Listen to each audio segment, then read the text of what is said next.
All right, please, you can go ahead and start.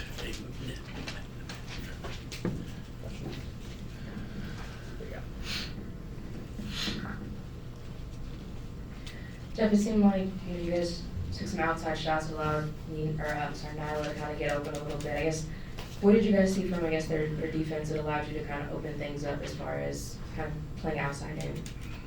Well, I thought they did an outstanding job of trying to spread the floor. For a lot of the first half, we stood on the perimeter. We'd make a pass and stand and watch, and you can't do that against their zone. You've got to cut. You've got to find the open areas of the floor. And there was multiple possessions that we did that and looked good. Got some easy buckets on the backside for Nyla. Kiki had 2 beautiful passes there in the first half to her. And then there were some moments offensively where we didn't look too good. But the one thing we did do is we continued to guard. And that was our point of emphasis the past 2 days. Especially after the poor performance we had at NC State guarding in the first half. I thought our second half we defended extremely well. But we still make the same mistakes, and we've got to improve. Marissa Russell, I thought, did some really good things tonight. She pinches in on a ball side drive and gives up a wide open 3. We're just fortunate tonight they missed it. But at NC State, we did the same thing, and they make it. We've got to get more disciplined in crunch time to be able to count on your teammates to know, hey, I can't come and pinch in and help here. The help's got to come from the weak side. If they make a layup, I'll give them a layup. We can't give them a 3. So there's still some things we definitely have to work on, but I was really proud of this group. They competed, they played hard, and just a really, really gutsy basketball game. Coach, to start the game, Notre Dame went 0 for 8. Can you talk about what you told your team in that timeout? Well, no, we just guarded. We contested some shots. Now, we gave up a couple open ones, and I told them what I was concerned about was it was going to be a second game like NC State where you can't keep giving them open shots. They just missed them. And then we finally started to defend and make them shoot contested shots. And what happens is when, at NC State, as James said, their guard, if you read after the game, it's like the basket just got bigger and bigger and bigger. Because when you start making some, then it's like, it don't matter where I'm shooting from, it's going in. Well, tonight I thought we defended, and that basket never got huge for anybody. So they had to make tough shots. And overall, just really, really pleased with how we guarded. Now, our free throw shooting was atrocious there. And I mean, if I was one that was clanking them off the rim and the backboard, I'd get my tail in the gym and start making free throws because they're called free for a reason. They don't cost anything. I tell my own kid the same thing, so don't think I'm picking on my players. Yeah, career high for Nyla. And this game sort of epitomizes the way your team get like 6, 7 players with 6 or more, a lot of balance, different players stepped up at different times. No, thrilled. Yeah, absolutely thrilled. I thought Nyla worked her tail off on the offensive end of the floor, offensive rebounding. I think, we ended up with 13 second chance points, and I'm willing to bet she had at least 8 of them. And those were big baskets. She's getting better and better every game. We've still got to work on her confidence handling the basketball.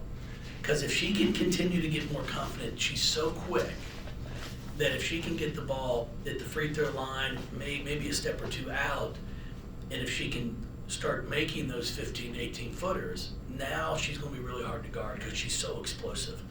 But she's a relentless worker, continues to go after rebound after rebound, and she came up with some big ones for us tonight. Jeff, you talked about the transfers, learning to play in these big games. Is it nice to have someone like Russell who you can call on off the bench, who has been through a lot of this with you? Oh, no, it is. I mean, Riss did some, it's shocking to say, and if she was sitting here, I'd say it to her. She did some really good things on defense. She normally is allergic to that end of the court. But she was really, really good. She followed the scouting report, got on top of people, swam underneath.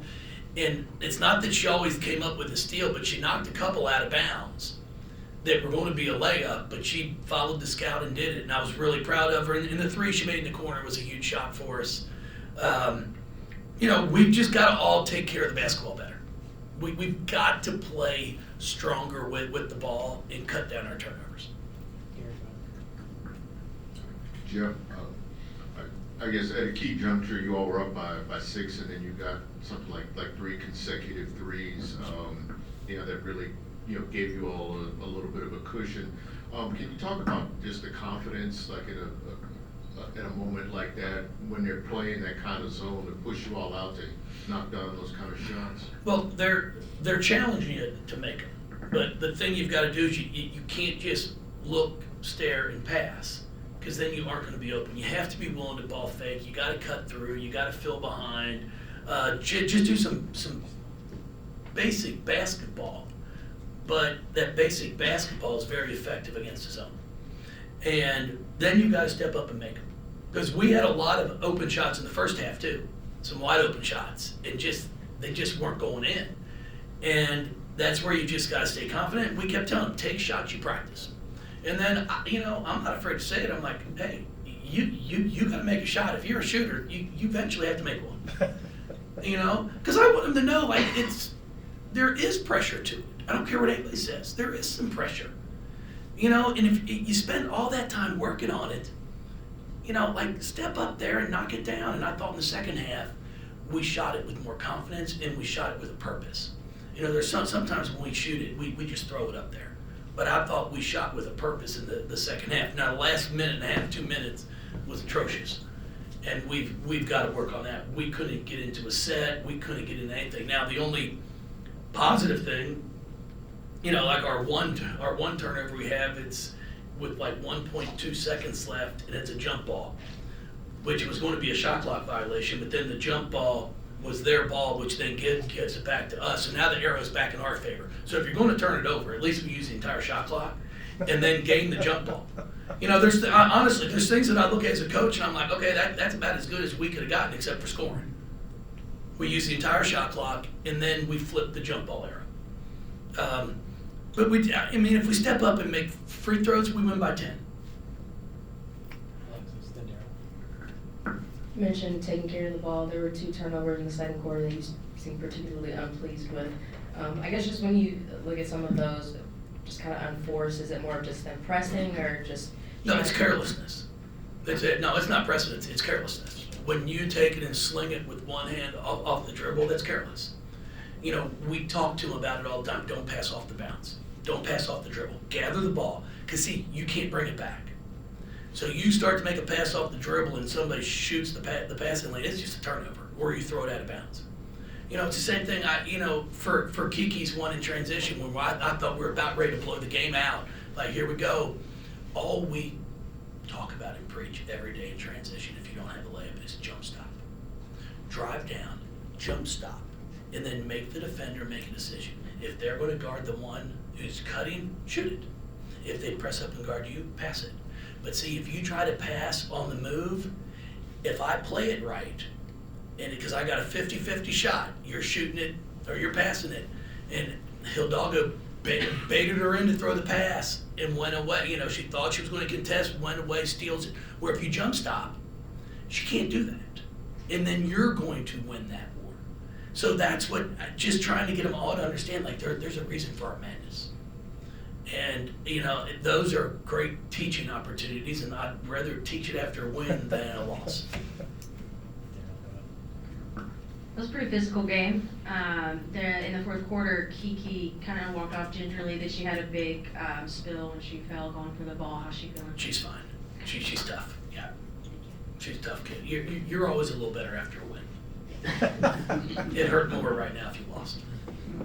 With games like this at home, it's nice to beat good teams on the road in national TV games, but to have them here on the road and to win and have your players on TV after the game, now what does that do for the program? We've had a lot of that. But. No, it's great. It's awesome for us to be able to be on a nationally televised game for everyone to see what our fans are like. Because, you know, the great thing about it is, I mean, we weren't a ton over our average at 9,400 tonight. Now, the 6 p.m. start's not great, but it's not terrible. And that's what I love about our fan base. And sure, would I like to get to 12 or 13? Of course I would. But the great thing about it is, this is what we average. It doesn't matter who comes in here to play, they're coming. And that's what makes this place as special as it is. And then for us to be able to have our brand out there again on a national stage for recruits to see. You know, it's like Holly said, you know, after the game, what's it, our 14th, I don't know, 13th or 14th straight, a 20-win season. I mean, 14 straight.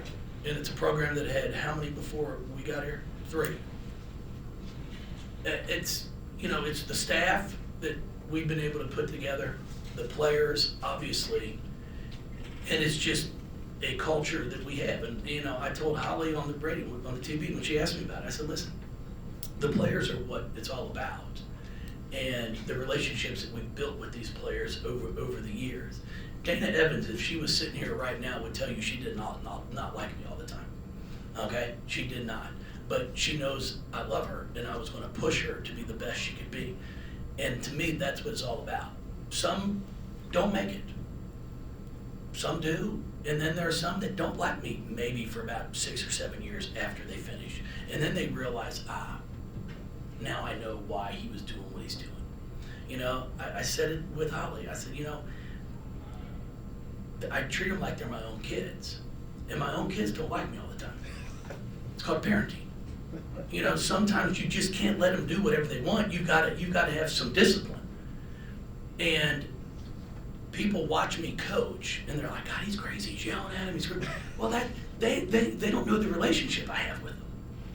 Those kids out there, I love them, and I know they would do anything for me. So when I'm coaching them, it's not a personal, I'm trying to get everything, every ounce out of them. And that's what it's all about to me. And I don't really care what people say about me. I don't care what they say. I got enough friends. I don't need any more friends. Okay? So it's like, you know, you can watch a game and you can yell and say, oh, look at that idiot. That's fine. I don't care. You don't know my kids. You don't know my players. And at the end of the day, I mean, I think we've done pretty good. I mean, do we want to win? You know, at the end of the day, we want to win a national championship. That is everyone's ultimate goal.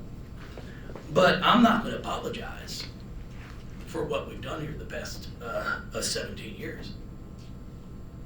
I think there are many programs that would love to have the success that we've had.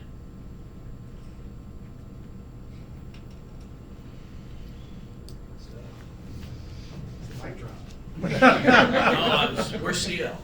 Dang, CL, man. Text him. I think he thinks the game starts at 9. Thank you, everybody. I appreciate you. Tweet that.